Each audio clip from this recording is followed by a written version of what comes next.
Last weekend, I went over to Moreton Island to do a snorkelling tour with Mark and another friend, Mike. We were meant to be going over a couple of months ago with a bear group. That's how it had been booked. But unfortunately, on that day, they'd had this other booking, which was huge. So basically, they asked us to defer ours. So we decided to book it for a later date, just the three of us. Did you see that? My shirt went all weird and possessed and like jumped up. Did you see that? Three of us. Weird, man. Anyway, due to some very overzealous planning on Mark's part, we got up very early and I hadn't slept very well the night before, so I was feeling a little bit grumpy, but we hit the road anyway. We were heading to Moreton on the Brisbane River, so we headed over the Gateway Bridge, where the lights were still set to disco. We pulled into Rivergate Marina and Shipyard an hour and 10 minutes before departure time. Did I mention Mark's overzealous planning? But on the bright side, there was tons to do while we waited.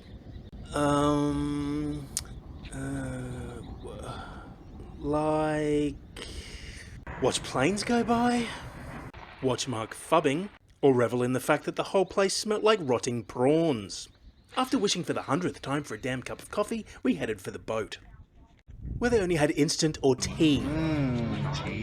Where Mike arrived at a much more sensible time. Leaving the Gateway Bridge behind, we headed up the Brisbane River, listening to loud piped music and signing our life away. I pretended the scenic cruise wasn't going past large piles of coal, whatever the hell this was, and the shipping container port. Leaving the smelly brown waters of the Brisbane River behind, we headed out to Moreton Island, where about an hour later we entered paradise. Look at this place, it's absolutely stunning. Just up from the Tangalooma Beach Resort, a whole series of wrecks have been placed there just for scuba divers and snorkelers. Now, not having an underwater camera, I obviously couldn't take any footage, but I think you can imagine this water teeming with tropical fish. It was pretty amazing. Now, there were a lot of people on the tour, which was a little bit of an issue because obviously with all those fins flapping about, the fish should get scared off. But I just hung on the periphery and eventually all the fish would come and hang out with me again once everyone had left. And there were so many different types and they were so beautiful and cute and they really would come right up to you. I mean, they were this far away, looking me right in the eye. I mean, it was really cool. And despite some barnacle scrapings, I loved it. Let's camp!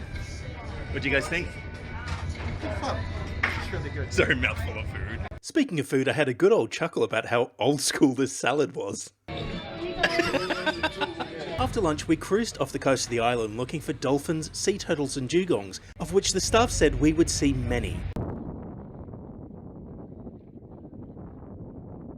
We didn't, though I did see this one dugong.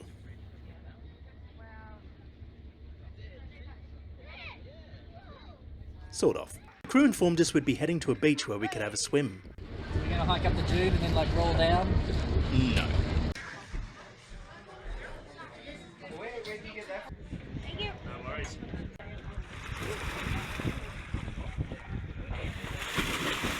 Now, as it turned out, I did climb that dune, and it was no mean feat. It was about 20 to 25 metres high, I guess. But for someone who's as unfit as me, I had to rest 3 times on the way up. It was really hard. And sliding back down on my butt, I think I took half the dune with me. So I swam back to the boat to get some footage of this kid doing an awesome backflip. Worth it! I think you're enjoying that a bit too much.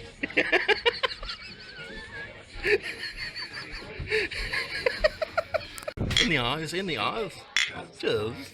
We spent a little time looking for some more marine wildlife, but we didn't really see any, so the staff decided to put on a little fish feeding for us.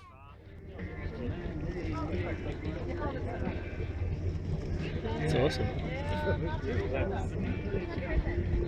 Now we hope you've had a nice day today out at Moreton Island, everybody. We're going to start making our way home very soon. So yes, it was time to say goodbye to Moreton Island, and I gotta say, I really didn't want to.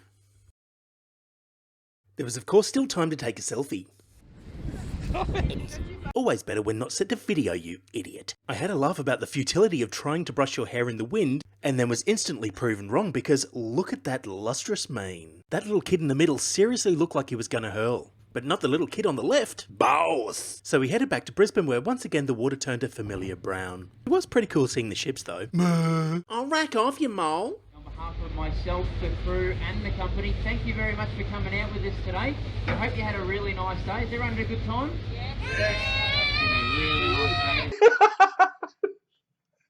That kid was such a dude. And then through the wonder of editing, we were home. Pan to water and fade.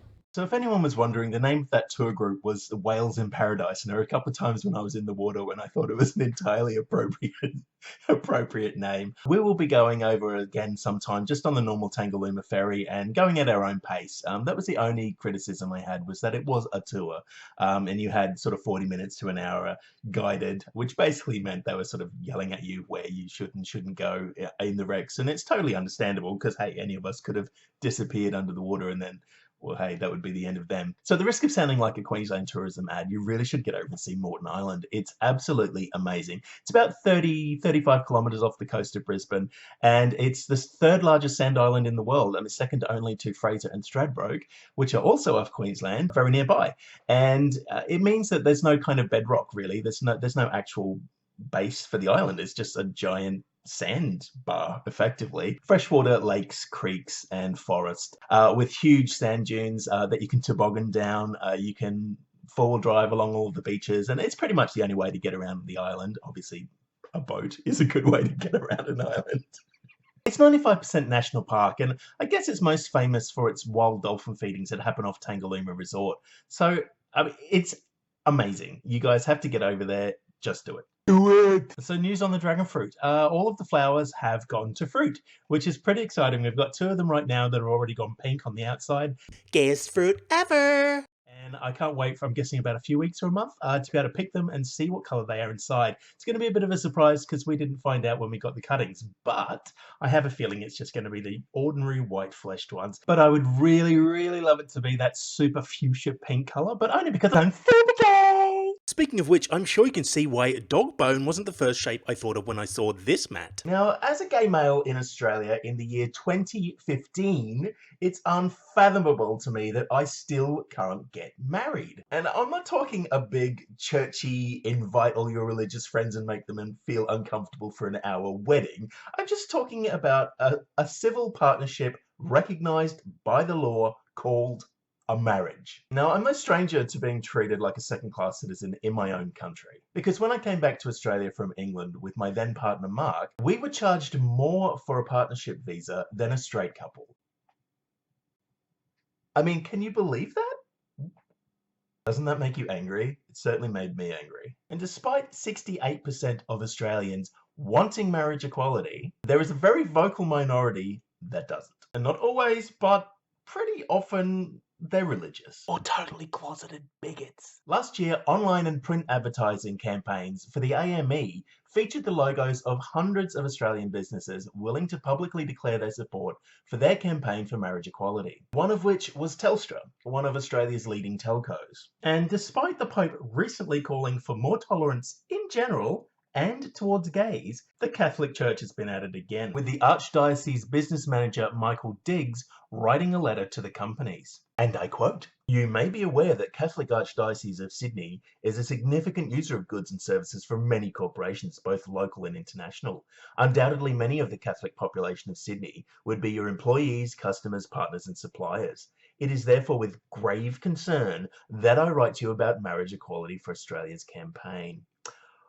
Wow. How is that for a veiled threat? I mean, that's how I read it anyway, because after all, many of these companies do have lucrative contracts with the Catholic Church and Catholic schools across Australia. And being the big spineless enema sack of a money-grubbing company that it is, Telstra succumbed to the pressure, which of course sent Twitter into outrage mode. I mean, it's no surprise to me personally. After all, Telstra's only mission as a company is to make money, and it's simple maths. There are just more Catholics than gays. Duh!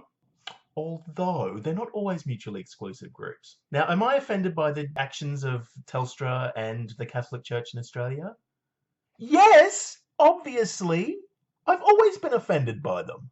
But I'm not outraged in particular by this incident because it doesn't surprise me. It just illustrates exactly what I'm always annoyed about. But what do you think, Jesus? Stop making my father's house a marketplace! Dude. Breaking suburban news! In our estate, we have had a peeping Tom. Yes, a peeping Tom. I don't know why I think that's so funny. It just feels so 80s. I mean, an actual grown man too. I mean, he's about in his late 30s, early 40s. And it happened just one street over from where I live. Police were called to review some footage taken from a home security camera of a guy who was lurking outside of a house for about half an hour or so. I mean, he spent 20 minutes staring at a woman while she slept, which is actually really creepy. No word yet on whether or not he's been caught, but we are making sure we're locking the house down just in case. I mean, if he looked through the window at me while I slept, I don't think he'd be coming back to my house anytime soon. I sleep naked. Ew. So that's what's been happening this week. I shall leave you with this. What's with all the processions of old cars? Do you reckon they're all coming from PG Markets? No. They're going somewhere, because wasn't there one that was going somewhere else? So I reckon they're going somewhere else. Nailed it!